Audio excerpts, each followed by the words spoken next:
Jennifer Swatek, first name Jennifer, last name Swatek. Thank you, Your Honor. Ma'am, could you tell the jury what you do for a living? Sure. I am a forensic toxicologist at NMS Labs. And does NMS Laboratories or NMS Labs have a relationship with the Wayne County Medical Examiner's Office? Yes, they do. And what does NMS Labs do for the Wayne County Medical Examiner's Office? We perform toxicological analyses on bodily specimen. And as part of that work, does NMS Labs perform toxicological analysis on blood samples in connection with post-mortem examinations? Yes, they do. And is that work that you specifically work on as a forensic toxicologist? Yes, it is. And can you describe to the jury what the field of forensic toxicology is as sort of a general matter? Sure. Well, the study of toxicology is just the study of chemicals, drugs, substances, and their effects on the human body. And then forensics now applies it to the law. Okay. And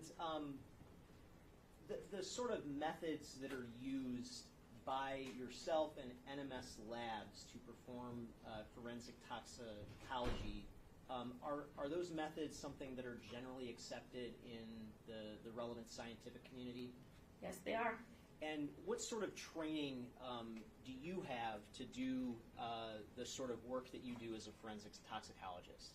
Well, we can go back to my educational background, where I have a bachelor's of science in forensic biochemistry. I have a master's of science in forensic science. I have my certification with the American Board of Forensic Toxicology, and I've done internal training with NMS Labs on how to perform the analytical procedures that we use and assess the data that is generated and assess and understand the results that are generated. And how long have you been in this line of work? I have worked for NMS for 12 years, working specifically in the toxicology department for 5. Okay, and have you testified as an expert previously in the field of forensic toxicology? Yes, I have. Your Honor, if there's no objection, I'd move to have the witness qualified as an expert in the field of forensic toxicology. Any questions? No? Then this witness's testimony will be accepted as an expert in the field of forensic toxicology. And, Your Honor, may I publish what was admitted last week through the medical examiner as Exhibit 23? You may. Thank you. And you might want to give her a copy just to look at more easily. May I approach, Your Honor? You may. Ma'am, I'm handing you what's been previously admitted as People's Exhibit 23. Can you tell the jury, just as a general matter, what this document is? This is a toxicology report issued from NMS Labs. And who authored this specific report?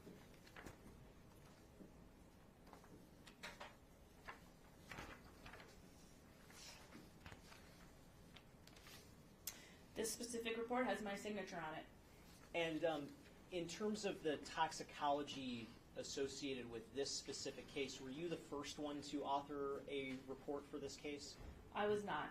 And why is it that you came to author a report for this case? It is my understanding that based on the interpretation that was needed for this case and the availability and accessibility of having a toxicologist come today, it was reassigned to me.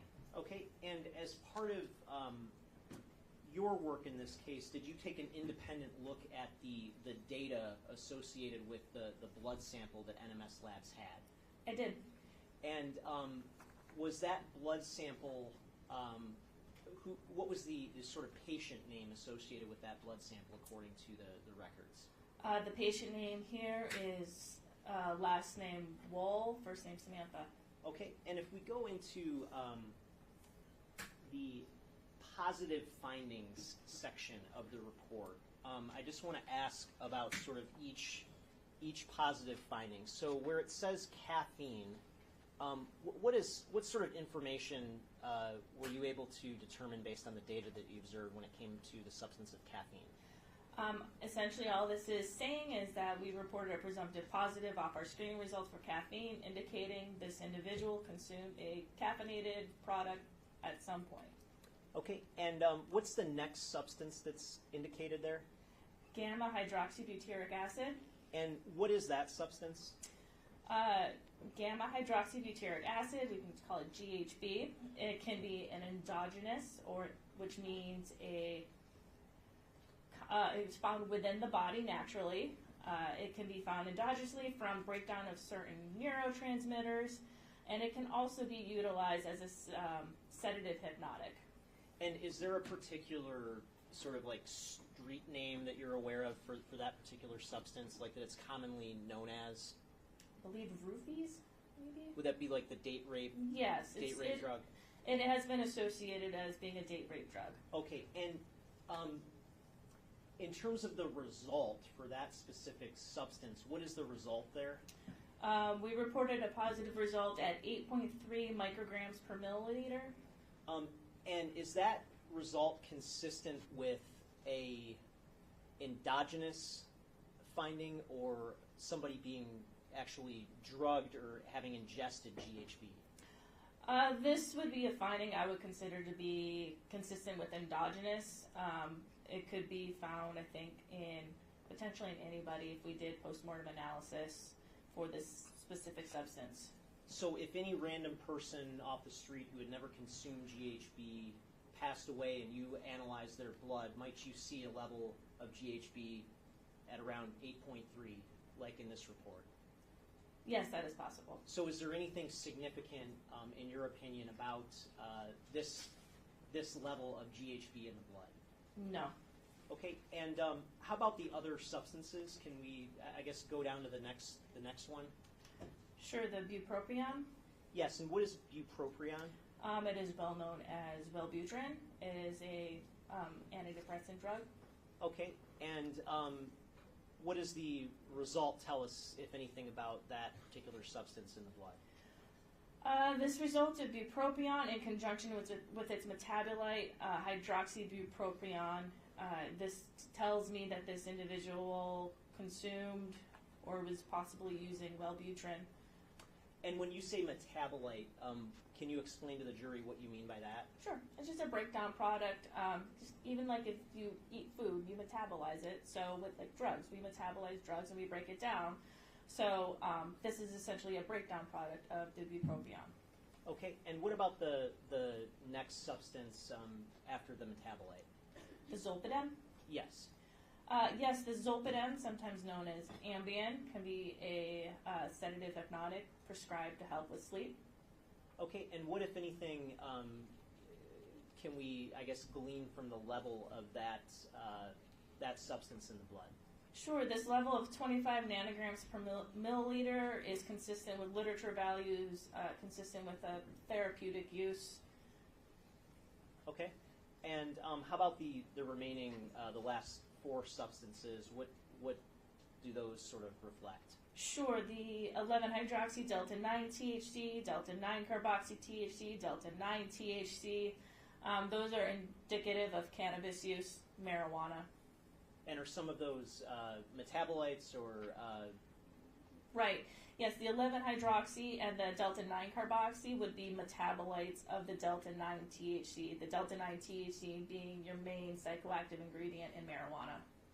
And based on the Ambien, the combination of Ambien and marijuana in the blood, is there anything that you can say about the effects, if any, on someone's central nervous system of having that sort of level of these substances in their blood? It's possible the person may have been exhibiting some central nervous system depression, maybe some sleepiness. It's just going to depend on this individual's frequency of use, their tolerance, but I can't give a specific answer. Okay. And I guess within a reasonable degree of scientific certainty, can you say anything else about the effects on somebody based on having these substances in their blood system? As I said, this person may have been feeling some sleepiness. That's probably the extent that I can say, but I can't say for sure. to what extent. Okay, thank you. Nothing further.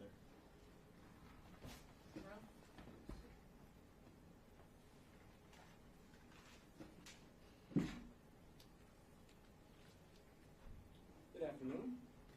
Hi. Hi. Now, let's speak about this GHB. Yeah. Okay. You indicated that this could, I guess, be a naturally occurring substance in somebody's body? Yes, ma'am. Okay. Do you know what the normal levels of this particular substance would be in somebody's body? Typically, we consider less than about 30 to 50 to be consistent with endogenous levels. Okay. And would you agree that GHB has a pretty high rate of which the body metabolizes it? GHB does have a fast half-life, Okay. and that means that the body can metabolize it fairly quickly. Okay. And would you agree that that half-life is between 30 and 50 minutes? I would say it's about half an hour to an hour and a half. Okay. So hypothetically, if somebody would have had say for instance, a date rape drugs, that's what you called it, correct, or roofies, several hours prior to there being an autopsy or an analysis on what's in their system, you would agree that that particular level could drop to a substantial level where it would appear that this was a naturally occurring substance in the body. It would have to depend on the dose and that amount of time, the amount of time that it would take for the body to metabolize. Okay, but it's possible that somebody could take or be slipped a date rape drug or roofies several hours prior to a death or autopsy, and then there was an analysis, and in that analysis, the levels in the body dropped so much that it would appear to an individual who's doing the analysis that this is a naturally occurring substance in the body, opposed to being administered it, if that makes sense. Yes, I'm going to see if I can clarify it as I talk it out. If an individual was exposed and possibly, say, 6 to 8 hours-ish, it could potentially be at an endogenous level. Okay. What about 3 to 4 hours? Based upon, it'll depend on the individual, correct? Like their body mass, whether or not they've, I guess, taken this substance before. It's going to depend very specifically on the individual and their individual metabolic capabilities and the dose that was provided. Okay. Do you know when what time the autopsy would have been performed or that blood sample extracted? According to this report, the sample was collected by the medical examiner's office on October 21st, 2023.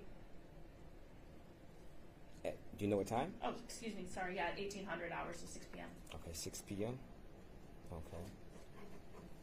And if the person had potentially died around 1 a.m., 1:30 a.m.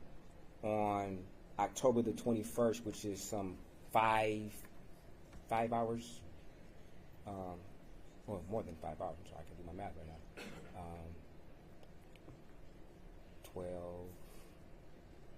16 hours, some 16 hours after death that the blood was extracted. Would that have some type of impact possibly on whether or not somebody could be able to determine whether or not this was a naturally occurring substance in the body versus somebody being administered it?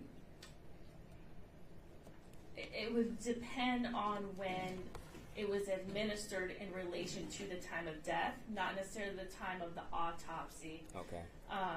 If it was administered closely to the time of death, I would expect it to be elevated. Okay. Because when the person dies, the body stops metabolizing. So if there was a significant amount in their body when they were deceased, that would, in my opinion, be reflected on the report. And even with a postmortem interval until autopsy at 16 hours, I wouldn't expect it to drop significantly. Okay. Something about BHB is we worry more about it being produced postmortem. So sometimes it can be slightly elevated, not necessarily to the point where it would change the interpretation, but Okay.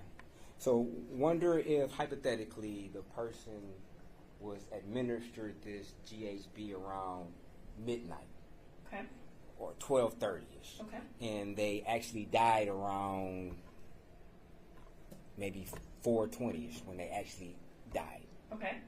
Could that half-life maybe give a false interpretation of whether or not this particular substance was administered or naturally occurring in the body?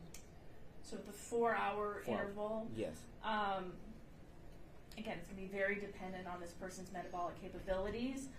I would still expect to see, again, it's also going to depend on what the dose is, too. If this person was given a dose to cause a slight stupor versus a dose that would possibly cause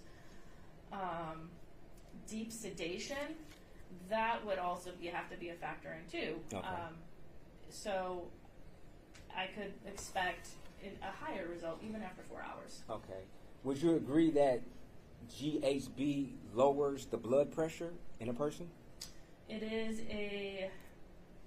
it's a sedative hypnotic. So yes, it's going to cause depressive effects on the body. Okay. Now, in a hypothetical situation, if somebody were to ingest this substance and say, for instance, they were stabbed, could that possibly slower the rate of which somebody bled out if they were under the influence and they had a lower blood pressure? I think that would be a better question for a medical doctor. Okay, so you're not sure. Okay. But you agree that it does lower the blood pressure, correct? I believe it causes sedative effects, which could, yes, include lowering blood pressure, lowering heart rate. Okay. And would you also agree that THC also would lower blood pressure and lower the heart rate? It's possible it can. It can also increase. Okay. And it's possible that a combination of GHB and THC could lower the blood pressure and heart rate maybe to a significant degree. Not to death, but to a significant degree.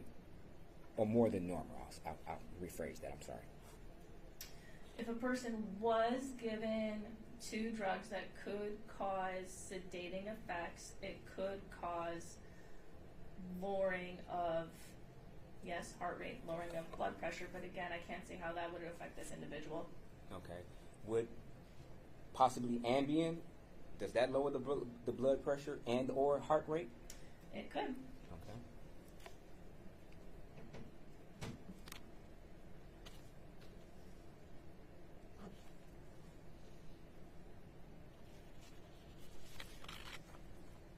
Thank you. No further questions. Any direct? Nothing, thank you. Questions